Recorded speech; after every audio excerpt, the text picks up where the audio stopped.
तसे मागून आवाज आला, वाचली तू वाचली, त्याने तुला वाचवलंय, पण कधीपर्यंत वाचणार कोण तू? परत ह्या रस्त्याने येणारच आहे ना, जाताना एकटी आहे, मग तुला कळेल आम्ही काय करणार होतो ते. नमस्कार मित्रांनो, मी तुमचा मित्र वीरेंद्र मोहिते पाटील आणि तुमचं स्वागत आहे आपल्या मिस्टर टॉक्स या चॅनलवर. तर आज आपल्या इकडे जे पाहुणे आलेले आहेत ते पुण्यातूनच आहेत, तर चला त्यांच्यासोबत गप्पा मारूयात, त्यांच्यासोबत घडलेले अनुभव ऐकूयात. नमस्कार सर. नमस्कार. काय आपलं नाव? माझं नाव मनोज कुमार सदाशिव गोसावी. ओके. मी मूळचा जुन्नरचा आहे, आता सध्या पिंपरीमध्ये राहतो. बरं, पिंपरीत कधीपासून राहता सर तुम्ही? पिंपरीत मला 3 वर्ष झालेत. बरं, आणि ऍज अ प्रोफेशन काय करता तुम्ही? मी as a profession senior transfer executive आहे CBRE मध्ये, आणि माझा क्लायंट साईट आहे ब्रॉडकॉम. बरं, काय काय कसे अनुभव घडले आणि याची सुरुवात कशी झाली तुमच्या आयुष्यामध्ये? याची सुरुवात म्हटलं तर माझ्या लहानपणापासूनच, कारण लहानपणी आमचा एक ग्रुप होता. लहानपणापासून गल्ली आमची, ज्या गल्लीमध्ये मी राहायचो, वरसा माळेवाडा, तर तिथे जेवढी लहान मुलं होती सगळे आम्ही एकसाथच, फार बालवाडीपासून तर आम्ही ग्रॅज्युएशनपर्यंत जवळपास एकसाथच राहिलेलो आहे. आणि लहानपणापासून आम्ही जरा म्हणजे जे म्हणतात ना, वाया गेलेली पोरं होती. इव्हन आत्ता जरी आमच्या सरांना जाऊन भेटले तरी ते सांगतील की हे मुलं शिकणारच नाहीत, हे एक तर गुंड प्रवृत्तीचे बनतील, नाही तर कोणते धंदा टाकून बसतील. एवढीच आमची अपेक्षा होती की आम्ही ग्रॅज्युएशन पण कम्प्लीट करू की नाही हे त्यांना माहित नव्हतं. एवढे बेकार माणसं होतो. रोज बाहेर जाणार, कोणासंग मस्त काय करणार, क्रिकेट खेळणार, नाही तर कोणातरी मारून मिळणार. क्रिकेट खेळायला गेलं कोणासंग मारामारी, हे आमचे व्यवहार होते. त्यात आम्ही 15 जण होतो. त्यात मोस्ट ऑफ 10 जण आम्ही गल्लीमधले आणि 5-6 जण आमचे भोई गल्ली म्हणून होती, ते चालले. असा आमचा ग्रुप. जिथं वाटणार तिथं जे वाटलं ना तेच करायचं, तेच करणार. हट्ट एकदम हट्टी. आणि जे कोणी करणार नाही ना, कोणी आम्हाला चॅलेंज दिलं हे करून दाखव, ते करायला आम्ही मोकळे. फक्त आम्हाला कोणतरी सांगितलं पाहिजे ते हे करून दाखव. इव्हन मला पोहताय जरी नसलं तर मला जर कोणी सांगितलं, चॅलेंज दिलं, तू पाण्यात उडी मार, मी मारणार. आणि मी मारली म्हणजे मागच्या मुलं पण मारणार. आम्ही असे होतो, एकमेकासाठी जीव देणार आहे. अजूनही तशीच परिस्थिती आहे की कोणाला काही झालं की सगळे एकत्र येतो आम्ही. ही स्टोरी म्हणजे आम्ही पहिलीपासून आम्ही ज्या शाळेत शिकायला गेलो त्या शाळेतली आहे. 1ली ते 7वी पर्यंत, 4थी पर्यंत आम्ही सगळे वाया गेलेलोच. 4थी नंतर जरा मी अभ्यासात जरा प्रगती केली.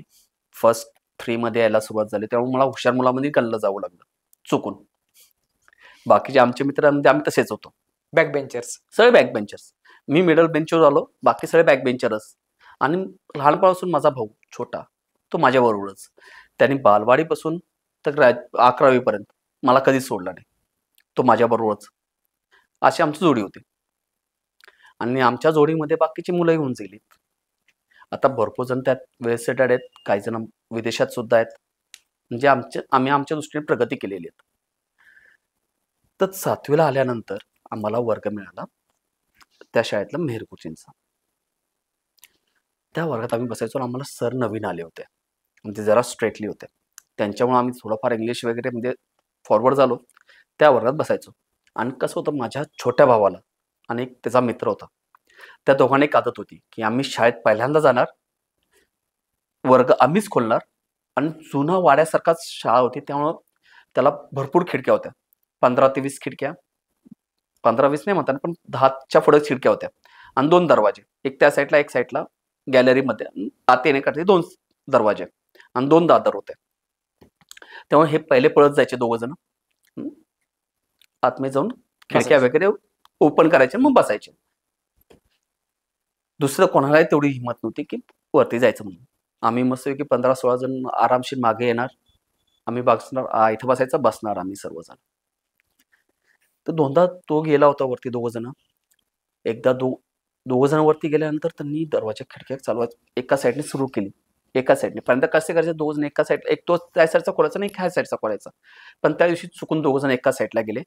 तो म्हणला मी दरवाजा खोलतो, तू खालची खिडकी खोल, मी वरची खिडकी उघडतो. चाल बोले. दरवाजा खोलला, खिडक्या खोलल्या, परत त्या साईडला गेले. पण तो पण इकडले दरवाजे खिडक्या बंद. हे 2 जण घाबरले. एकदा झालं, 2दा झालं. नंतर आम्ही जेव्हा बसलो परत जेवण वगैरे करायला, त्यावेळेस त्याने आम्हाला सांगितलं, अरे मनोज, आज असा असा किस्सा झालाय, काय करायचं? म्हणलं तुम्ही मूर्ख असाल, कारण त्यावेळेस माझे विश्वास कशावरच नव्हता आणि आम्ही ज्या पद्धतीने राहायचो त्यात आम्ही कोणाला घाबरू हे शक्यच नाही.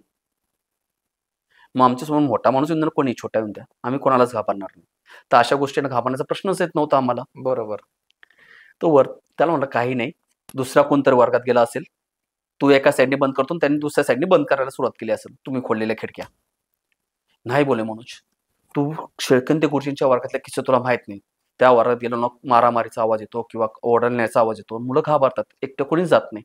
ते सर्वजण गेल्यानंतरच तो आवाज बंद होतो. म्हणलंय बघ, भूतखेत काही नाहीये, आपण एवढं शिकलो, आता 7वीला आलोय, तर भूत आतापर्यंत मला दिसलं नाही तर असण्याचा प्रश्नच येत नाही. नाही बोले आहेच. आणि त्याचं कसं होतं, त्याला पूर्ण दिसायचं, कारण तेव्हा कान्हाचा आशीर्वाद होता पहिल्यापासून, आम्ही पूजा करायचा, तेव्हा त्याला दिसायचं इथं आहेत म्हणून. तरी आम्ही त्याच्यावर भरोसा नाही तो ठेवत. चला म्हणलं एक काम, तू एवढं म्हणतो ना, म्हणलं काय रे मित्रांनो काय करायचं? काय नाही बोले, हा घाबरत असेल, मग एक काम करू, हा एवढं म्हणतो ना, आज शाळा सुटल्यानंतर आपण सर्वांनी थांबायचं आणि शेवटच्या त्या रूम मध्ये जायचं, बघू काय होतं आपल्याबरोबर. एवढे जण गेलो, भूत काय, भूताचा बाप पण आपल्याला बघून घाबरून पळून जाईल, एवढी आमची ताकद होती. डेअरिंग म्हणजे भरपूर वाढव म्हणलं तर आम्ही तेवढंच. आणि एकदा मी बोललं म्हणजे संपलंच, कारण त्या ग्रुपचा मास्टर माइंड मी होतो, मी जे सांगेन ते होणारच. आणि बळी कसा होता ताकदीने, बाकी सगळे ताकदीने जास्त, डोकं नाही वापरणार, पण मी बुद्धी वापरायचो, ताकद कमी. आता तरी थोडाफार आहे, पण त्यावेळेस अक्षरशः पापाचा पितर होतो मी पण. गेलो आम्ही सर्वजण वरती, शाळा सुटली, थांबलो, सगळे गेले, म्हणजे आम्ही मोजून जेवढे 10-15 जण होतो तेवढेच थांबलो.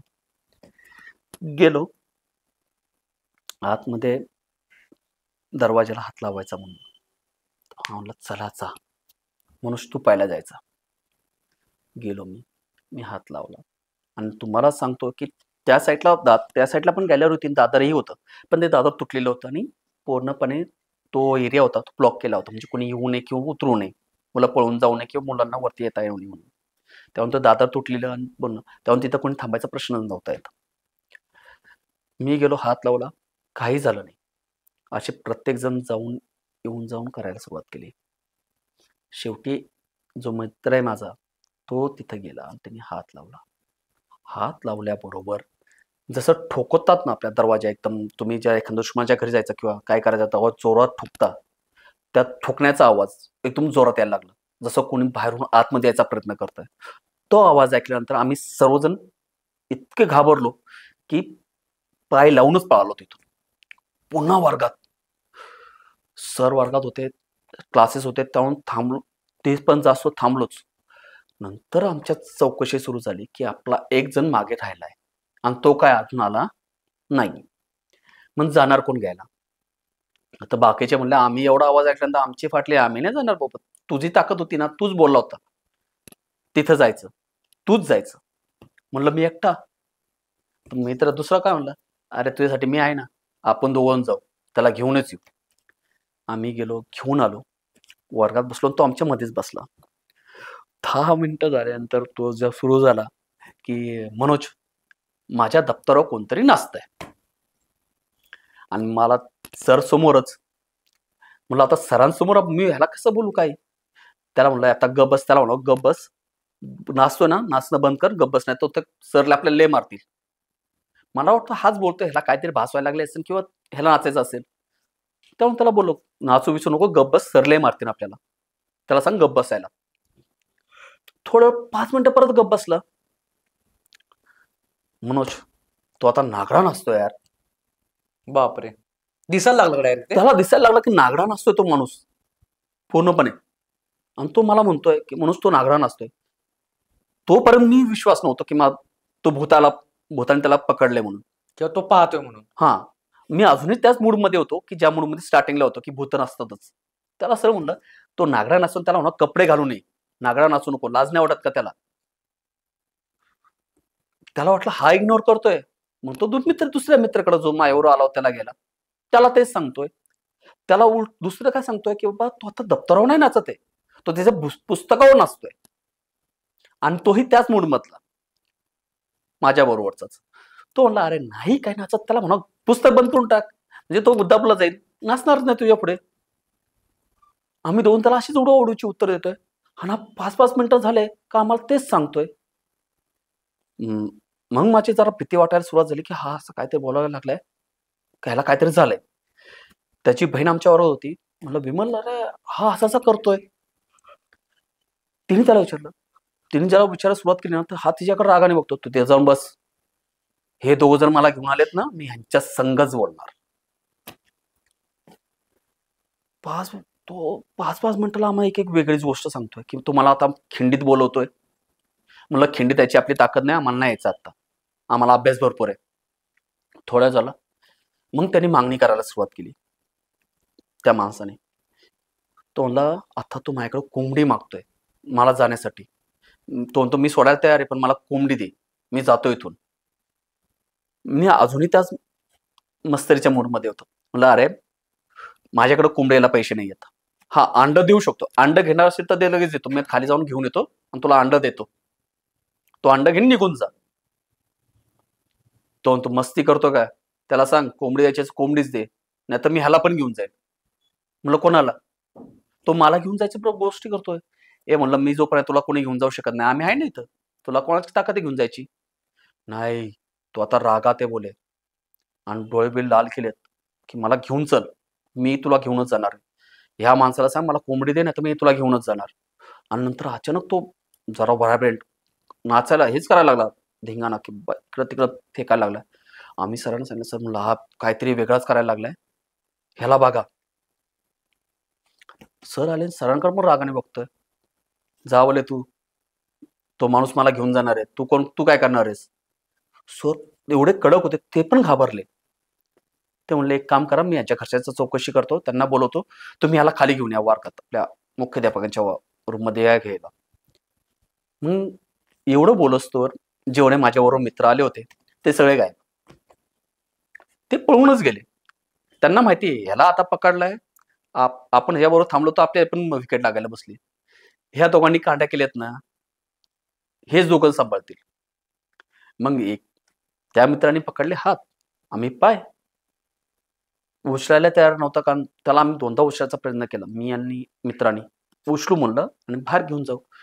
तो मुलगा अक्षरशः 50 किलो पण नसेल. तरी उचलता येत नव्हतं आम्हाला दोघांनाही. मी एकदा ट्राय केला, मलाही उचलता आला नाही. दुसऱ्याने ट्राय केला, त्यालाही उचलता आला नाही. मग बोलले, "खाली न्यायला लागणार तर कसं न्यायचं?" मग त्याचीच बहीण म्हणली, "एक काम करा, एकाने हात पकडा, एकाने पाय पकडा आणि खाली घेऊन चला.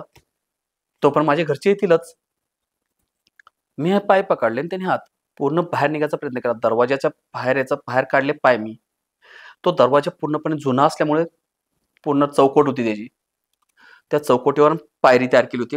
फरशी आणि त्या खाली लगेच पायरी. ते फरशी पूर्णपणे तिथलेच पायरी सुरू होती. म्हणजे तो कोणारच होता. जसं बाहेर उतरलं मी ती पायरी ओलांडली आणि पूर्ण पोट बाहेर आलं तिचे. पाय बाहेर आले म्हणजे पोट पूर्ण तिथं आलं होतं. त्या माणसाने पूर्णपणे पोट उचलून त्या वरच्या चौकटीला लावलं होतं.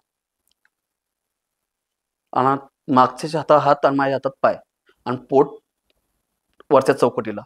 हे बघितल्याबरोबर आमच्या दोघांची भीतीने घाम उडाली. मी पाय सोडून दिले, त्यांनी हात सोडून दिले. तो तसाच खाली त्या किनाऱ्यावर पडला होता. पडल्यानंतर एखादा माणूस ओरडतो, पण हा एवढा जोरात हसत होता, की आमची बुद्धीच जागेवर आली. आम्ही त्याला तिथं सोडला. त्या जिन्याने खाली उतरलो नाही. परत वर क्लासमध्ये दुसऱ्या जिन्याने खाली उतरून निघून पळून गेलो. 2 दिवस मीही शाळेत नाही आणि तो मुलगाही शाळेत नाही. आणि त्या मुलानंतर बाकीचे शिक्षक वगैरे आले, त्याला खाली घेऊन गेले मुख्याध्यापकांकडे. त्यांच्या घरचे आले. घरच्यांनी त्याला घरी घेऊन गेले. त्या बहिणीला आम्ही दुसऱ्या दिवशी विचारलं, "काय झालंय?" म्हणजे 2 दिवसानंतर जेव्हा आम्ही शाळेत आलो त्यावेळेस विचारलं. ते म्हणले, "घरी गेल्यानंतर त्यांनी अक्षरशः आकारतांडव मांडवला होता आणि त्यांच्या घरात नॉन खात नव्हते कोणी. मला नॉन-व्हेजच दे. नाहीतर मी ह्याला घेऊन जाणार." हेच चाललं होतं त्याचं. शेवटी तिथे मुसलमानची वस्ती जास्त होती. जे तिथे राहत होते जास्त वस्ती होते. ते म्हणले, "एक काम करा, पुढं तो दर्गा आपल्या मशीद आहे आमची पुढे कागदेवाड्यामध्ये. तिथं त्याला घेऊन जा. तिथं पाणी पाजा. ते त्याला सांगतील ते काम तुम्ही करा. नाहीतर हा मुलगा तुमच्या हातातून निघून जाईल." ते तिथे गेले. त्याला पाणी पाजलं तिथलं. जे जमजमचं पाणी वगैरे किंवा पवित्र पाणी म्हणतात ते त्याला पाजलं. त्याला विचारलं, की "काय हवंय तुला?" त्याने शेवटी परत तेच सांगितलं, की "मला कोंबडी द्या. नाही तर मला ही कोंबडी चालेल, म्हणजे तो मुलगा. तर ते म्हणले, आम्ही तुला कोंबडी देतो, वगैरे देतो, पण तू जाण्याचं आम्हाला काय सांगशील? मी निघून जाईल, परत ह्याला त्रास येणार नाही. पण ह्याला सांगा, परत ज्या ठिकाणी मी त्याला भेटलो होतो त्या ठिकाणी यांनी परत यायचं नाही. सर्व केल्यानंतर मग तो 15-20 दिवसानंतर तो आला होता. आता त्याच्या घरचे तर हे सांगू शकत नाहीत की बाबा की ह्याला भूताने पकडलं होतं. आम्हाला माहिती आहे. शेवटी त्यांनी स्वर्गात सांगितलं की ह्याला टायफॉइड झाला होता, तापाने फणफणला होता, की मुलांना भीती वाटू नये म्हणून सरांनी त्यांना सांगितलं असेल. पण त्यानंतर आम्ही कोणीही त्या वर्गात जवळपास पण गेलो नाही. म्हणजे त्या गोष्टीवर विश्वास बसला. खूप चांगला बसला. कारण ज्यावेळेस तो मुलगा चौकटीला लागतोय आणि खाली आदळल्यानंतर हसतोय, त्यावेळेसच आम्ही समजून घेतलं की बाबा भूत आहे आणि आपली ताकद नाहीये त्यापुढे जायची. त्याच्या व्यतिरिक्त अजून तुम्हाला फ्रेंड सर्कलमध्ये कोणाला काय प्रॉब्लेम झाला का? नाही, आम्हाला बाकीच्यांना कोणालाच काही झाला नाही. पण त्याला एकट्यालाच झाला, कारण तो तिथं पडला होता. आम्ही जेवढे पळालो ना जोरात, त्यावेळेला आम्हाला कोणीच काही नाही, कारण आम्ही सगळे एकसाथ पळालो होतो. हा कसा आला, मागे पडला, त्याहून त्याला तो पकडला गेला होता. बरं. मग त्याला जो त्रास सुरू झाला होता, ते पूर्ण त्रास जाईपर्यंत तो किती पिरियडचा टाइम होता टोटल? 15 दिवस लागले झाले ते त्याला. 15 Continue. दिवस शाळेत आलाच नाही तो. मग कसं कसं काय काय गेल्या गोष्टी, म्हणजे एक्झॅक्टली एंडिंगला तुम्हाला कसं वाटलं, की कशावरून वाटलं की त्या सगळ्या आता गोष्टी नाहीयेत त्याच्यामध्ये म्हणून? कारण नंतर तो माझ्याबरोबर बसायचा. माझ्या आणि तो मित्राच्या मध्येच बसायचा. तो जेव्हा आला, हा थोडाफार नर्वस होता. पण जेवढा तो ज्यावेळेस त्या दिवशी तुझा करत होता, तसं काहीच नव्हता करत. शांतपणे आपल्या पुस्तकात, चष्मा होता त्याला, पुस्तकात रमायचं, पुस्तक वाचायचं. पण आमच्यावर खेळायला कधी यायचं नाही. कारण त्याला भीती बसली होती की हे नाटकं करणारी मुलं आहेत. हे कुठे अशा ठिकाणी जातात, आपण अडकतो. त्यामुळे तो परत आमच्याबरोबर खेळायला आला नाही, पण आमच्याबरोबरच राहायचा तो. शांत झाला का त्याच्यानंतर तो? खूप शांत. पहिल्यापासूनच शांत होता तो. अजून शांत झाला? अजूनच शांत झाला. बरं. तर हा होता तुमचा अनुभव. दुसरा म्हणजे माझ्याबरोबर झाला नाहीये, पण मी आईचा लाडका पोरगा होतो. सर्व जे आईबरोबर घडेल ते मला सांगायचं, किंवा माझ्याबरोबर जे घडेल ते आईला सांगायचो. हे फार, जो पण आई होती तोपर्यंत सर्व. माझी म्हणजे मैत्रीण म्हणलं तर आईच, आई म्हणलं तर आईच. पूर्ण आम्ही जेवढे भाऊ होतो त्या भावांमध्ये मी एकटाच लाडका. अजूनही भाऊ वगैरे आठवण जरी आली तरी ते सांगतात की आम्हाला उचलून आणलं होतं, तुलाच फक्त पैदा केलं होतं तिने, बाकी आम्हाला सगळं उचलून आणलं होतं. अजूनही माझ्या कोणाला जरी विचारलं घरच्यांना, तेच सांगतात की आम्ही तिचे पुरवण होतो, तिचे पोरगा फक्त हाच होता. एवढी माया दिली म्हणजे? एवढी माया होती माझ्यावर. आणि जेवढं काय होईल ते मला सांगायची. असंच आम्ही बसलो होतो, त्यावेळेस आईने मला हा किस्सा सांगितला होता तिच्या लग्नानंतरचा. लग्नानंतर माझे वडील बेसिकली मुंबईलाच होते, तारदेवला. त्यांच्या ज्या बहिणी होत्या त्या वेगवेगळ्या ठिकाणी दिल्या होत्या. त्यातली एक बहीण ठाण्याला दिली होती, कोळशेतला. आणि जे काका होते म्हणजे त्याचे मिस्टर, ते देवऋषीपणा करायचे. त्यांना पूर्णपणे माहिती होतं काय करायचं ते. त्यांची एवढी ख्याती होती की तिथं आगरी समाज जो होता तो त्यांना गुरुच मानायचा. ते जो पण होते त्यावेळेसच हा किस्सा आहे. त्यानंतर ते गेल्यानंतर माझ्या आत्याला त्यांनी गुरुमा बनवलं आणि तिला सगळेजण आईच म्हणायचे. माझ्या आत्याला तिला आई म्हणायचे म्हणून माझ्या वडिलांना मामा. तो फार शेवटपर्यंत मामाच राहील माझे वडील. अजूनही तिथं म्हणजे आता वडील नाही आहेत, पण जेव्हा पण आम्ही जायचो तेव्हा सांगायचो, कुणी विचारलं ना कोणाचा मुलगा आहे, सर म्हणायचं अरे मामाचा पोरगा आलाय. मग मामाचा पोरगा म्हणलं सर्वांचा मामा, मी मामाचा मुलगा झालो मी. तेव्हा तेवढी इज्जत होती आमची. आणि हा काळखंड होता म्हणजे ॲटलिस्ट 70च्या अगोदरचाच असेल. कारण माझी मोठी बहीण 70ला आली होती, त्याच्या अगोदर 65च्या 70च्या दरम्यान हा कालखंड होता. त्यास ठाण्यामध्ये, ठाणे कोळशेतच्या पूर्ण बाहेर आहे. ठाण्यापासून कोळशेत खूप लांब आहे, ते पूर्णपणे एकदम समुद्र किनारच्या बाजूला. अशा ठिकाणी ते आत्या राहत होते, तो आगरी समाज तिथंच त्यांच्याबरोबर.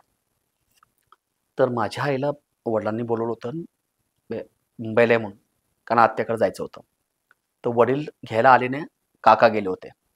काका माझ्या आईला बहीणच मानायचे, त्यामुळं ते त्याला घ्यायला गेले. आणि एवढा उशीर झाला तो बसला जातानाच इथून, कारण ह्या मार्शेज मार्गे गेली होती बस आणि त्यावेळेस उशीर झाला.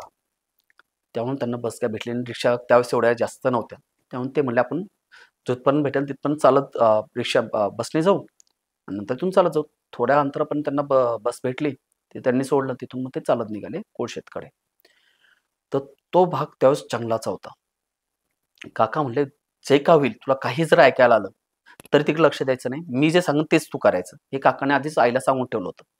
फक्त बोलू नकोस कोणासंग काय, जे वाटलं तुला तिकडे जायचं नाही, कोणी काही बोललं तरी.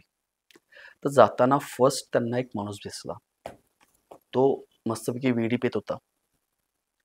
तो काकांना काय म्हणतो, ए इकडे ये, माझ्यापाशी थांब.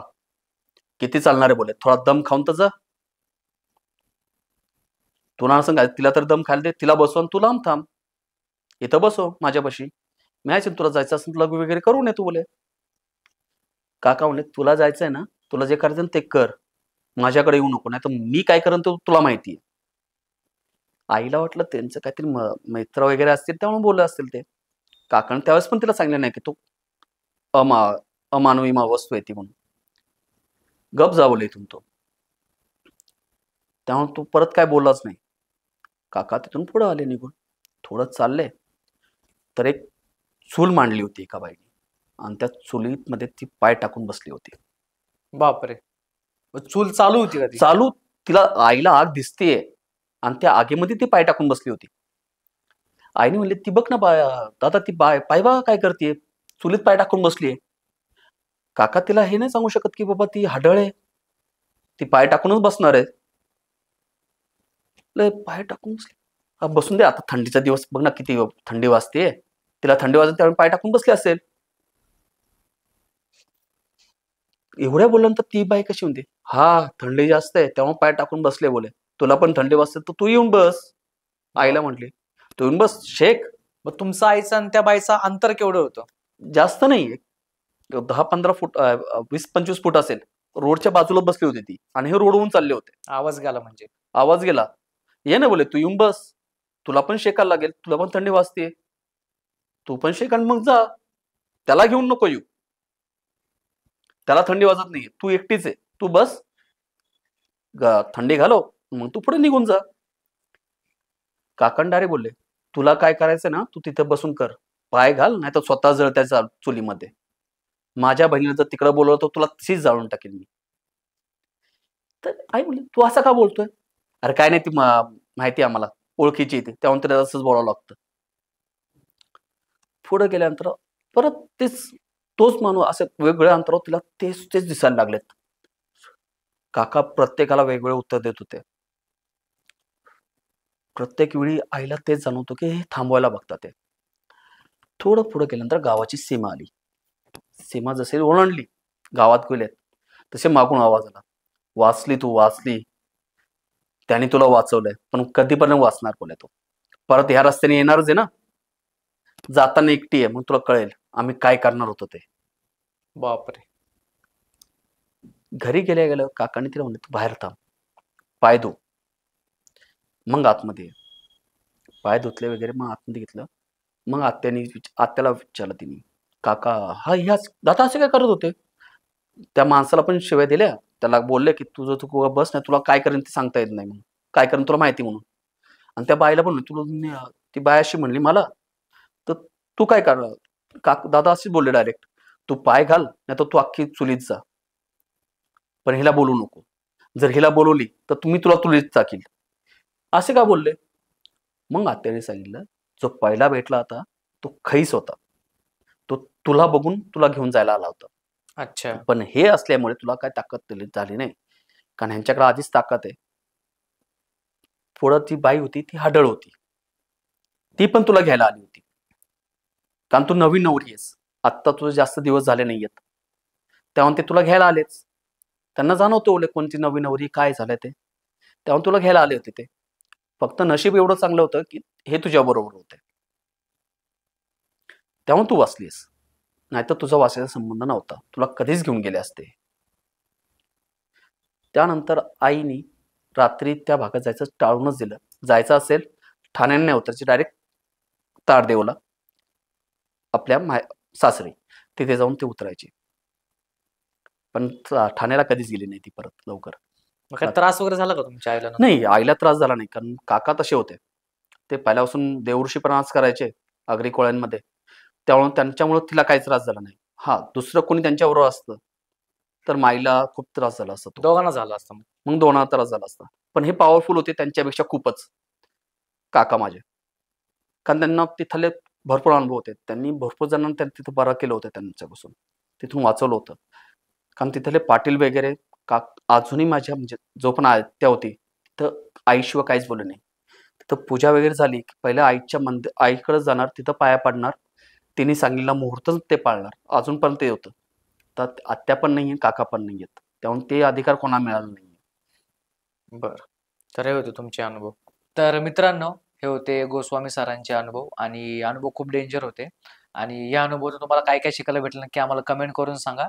आणि यांच्यासारखं जर तुम्हाला आपल्या पॉडकास्टवर यायचं असेल, तर तुम्ही आम्हाला Instagramला मेसेज करू शकता किंवा Google फॉर्मची लिंक आपण दिलेली आहे, ती भरा आणि आम्हाला तुम्ही कनेक्ट व्हा. तर चला आता आज आपण इकडंच थांबूयात. धन्यवाद. जय हिंद, जय महाराष्ट्र.